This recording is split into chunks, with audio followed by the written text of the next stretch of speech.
Comment vis-tu ton égo classement? Ben, premièrement, je voudrais dire, tous ceux qui vont dire qu'ils s'en foutent et qui sont sur Top Blog, tout le monde en blog et peu importe, ben, c'est de la bullshit. Parce que tu t'inscris pas sur ces sites-là juste pour le plaisir de la chose. Tu fais là pour te comparer avec les autres. Donc, on s'en rend compte vite que c'est de la bullshit. Donc, tout ça pour dire, comment je vis ça, ben, vous savez, quand vous êtes premier dans les deux, c'est dur d'être humble et c'est important d'en avoir parce qu'on peut comparer un aux autres. Ça crée malheureusement des pseudo-vedettes, mais ça m'affecte tellement pas le chiffre. C'est pas parce que j'ai 40 que mon ego est moyen. Que bon, la semaine prochaine, je vais peut-être avoir 25 et tout d'un coup, mon ego va augmenter. Ça me dérange vraiment pas. Si quelqu'un de connu vient commenter mon blog, ça me réjouit. Et si quelqu'un d'influent va commenter un de mes billets, de toute façon, évidemment, pas nécessairement juste positif, ça peut être négatif aussi, ça crée un débat, c'est bon. Je suis content qu'on s'intéresse quand même, que des gens connus s'intéressent à mon blog. Quelquefois, j'écris des billets qui sont peut-être un peu choquants, qui révèlent certaines affaires, puis ça ne sort pas dans les journaux. Ça, j'aimerais ça. Pour moi, l'ego classement, c'est comme le bas troué. C'est-à-dire que lorsqu'on en a un dans son soulier, on ne veut pas enlever son soulier pour ne pas qu'on le voit, mais c'est inévitable qu'au moins quelques fois par année, on est obligé d'aller regarder parce qu'on en a un bas troué. C'est la même affaire. Franchement, je ne le vis pas du tout. Beaucoup d'ego, mais absolument rien à voir avec mon classement. Les statistiques, ça m'intéresse, mais pas à mort. D'abord, il y a plus que 10 personnes par jour qui me lisent ça va. En général, ça se promène entre 60 et 80. Mais ce qui m'intéresse, c'est de savoir, parfois les gens arrivent sur mon blog, mais c'est presque tous des gens qui cherchent des choses sur les chaussures Crocs. J'ai une publicité pour les chaussures Crocs. Moi, je le vis plus d'un enjeu stratégique, enfin pas stratégique, mais plutôt technique. Quand je vois mon Google Rank ou des choses comme ça me pousse à techniquement venir un peu plus loin pour dire, tiens, je vais essayer de définir un petit peu Google et comment est-ce que je peux monter un petit peu plus. Après, au niveau des visiteurs, des choses comme ça, je suis plus du côté technique et c'est ça qui m'intéresse, c'est ça qui m'attire. J'aime bien. C'est vrai qu'un blogueur, plus on a de visiteurs, plus on a de commentaires, c'est comme une récompense du travail qu'on fait tous les jours. Moi, je suis content parce que je suis toujours bien classé. Alors, c'est sûr que ça me fait plaisir. Maintenant, c'est sûr que les classements sont tous plus étranges les uns que les autres parce que, bon, il y a tellement de choses à noter dans les classements. Puis, il y a toujours un aspect de subjectivité.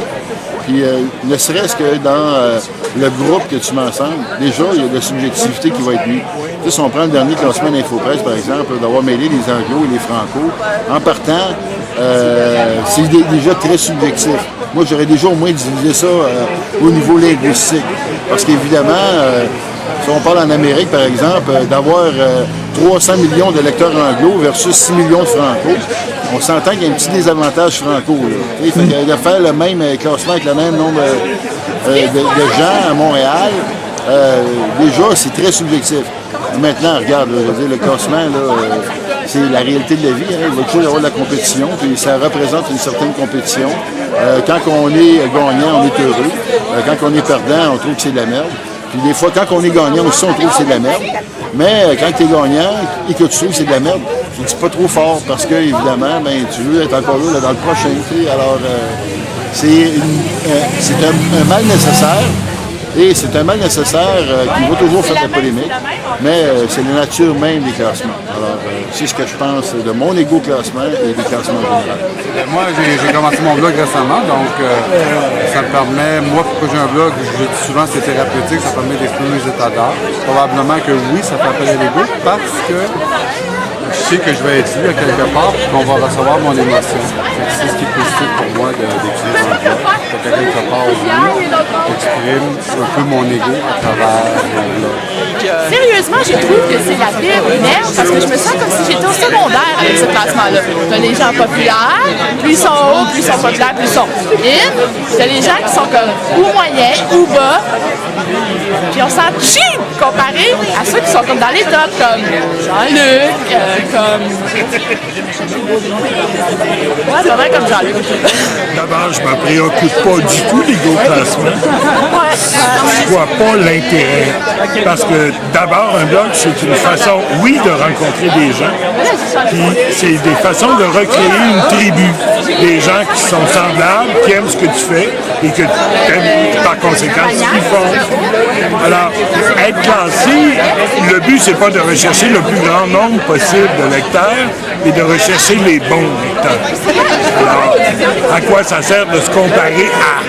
C'est pas une entreprise de marketing, on n'essaye pas de se vendre, mais on cherche des biens.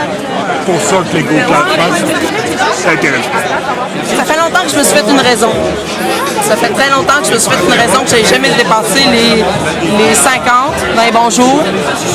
Sinon, j'ai fait une pointe, je ne sais plus quel jour, les élections d'un pays européen qu'on repère très facilement parce que tu mets le doigt dessus, tu ne vois plus.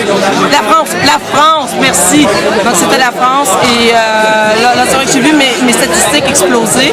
Je le savais et c'est vrai qu'à cette occasion-là, j'ai surveillé mes statistiques. Est-ce que ça a de l'importance pour moi? Ça fait plutôt rire. Parce que je sais que je ne serai jamais une star.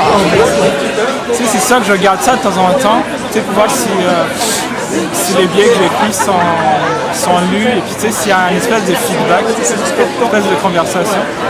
En plus, les classements des gars, c'est souvent subjectif. Je sais qu'il y a beaucoup de moyens pour jouer là-dessus. L'important, c'est qu'il y ait le plus de monde possible qui vienne sur mon site, mais je veux dire, même s'il n'y en a pas beaucoup, c'est pas grave. C'est tout le monde qui a du fun à le faire. Quand on mettait mon nom sur Google, j'étais la première avec Christelle. Et je trouvais ça pas mal cool. Et à part ça, ça me dérange pas plus. Ma motivation, c'est justement montrer aux gens ce que je fais ici, parce que je viens pas d'ici. Je déménage souvent. Alors du coup, ça fait que les personnes que j'ai connues dans le monde entier, ils n'arrivent pas à suivre ce que je fais. Okay? Alors, le blog pour moi, c'est justement ça, c'est de permettre aux gens de découvrir ce que je fais au quotidien. De permettre un spot sur moi, ça me rend mal à l'aise. Alors moi, mon ego, pour quelqu'un qui se fait envoyer un spot de spéléologue dans la figure, j'ai aussi le sens du ridicule. Mon classement, je m'en contrefous. Ce qui importe plus pour moi, c'est les trackbacks, les commentaires. Alors j'aimerais même avoir moins de visites ou quoi que ce soit, mais avoir plus de commentaires. Pour le reste, je m'en contrefous. Moi, les statistiques, ça m'intéresse pour une raison, c'est voir d'où viennent les gens qui me lisent. Qu'il y en ait 5, qu'il y en ait 15, je m'en fous. Ce qui m'intéresse, c'est de voir d'où viennent les... Moi, ce qui est important, c'est les téléphones de bons clients et non pas de me faire déranger pour les appels. Ça donne rien. J'aime mieux avoir moins de visiteurs et des bons visiteurs que des visiteurs pour avoir des visiteurs. Hier, j'étais très contente de ma position sur ce blog, mais là, je suis montée de position, alors j'ai changé de position, puis là, je suis un petit peu moins contente avec ma position. Alors, mon ego, il ne va pas avec nécessairement ma position, mais le numéro de la position est très important. Mais je le vis très bien, en fait, parce que j'ai un blog qui n'est pas du tout sérieux.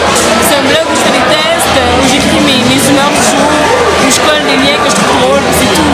Donc, mon déplacement, c'est vrai qu'au début, je me disais, merde, j'ai vraiment pas de lien, j'ai rien, j'ai pas de visiteurs, j'ai pas de page vue. Et maintenant, quand ça a commenté, je suis quand même contente, mais c'est pas une priorité dans ma vie parce que, premièrement, je publicise pas trop, je mets en lien par contre ce que je veux, mais je m'en fous un peu. Deuxièmement, je ne pas régulièrement. Troisièmement, c'est pas un blog sérieux. Donc, j'ai pas vraiment des cours pour le moment en tant que pseudo-blogueuse sur le web. Si les classements étaient un petit peu plus fiables, mieux conçus, je le prendrais peut-être plus personnel. Mais sachant tous les problèmes qu'il y a avec ces classements-là, comme de toute façon, je me fie de plus en plus de mes statistiques, je le vis très bien. Qu'est-ce que ça fait, Laurent, quand tes statistiques baissent? Maintenant, je m'en calisse. Ah, ben tu vois. Pour être honnête, au début, je regardais parce que j'avais envie de savoir tout le temps que j'investissais dedans s'il y a du monde derrière qui regardait. Et puis, je regardais régulièrement les statistiques. Qu'aujourd'hui, bon, après mes 150 000 visiteurs, de toute façon...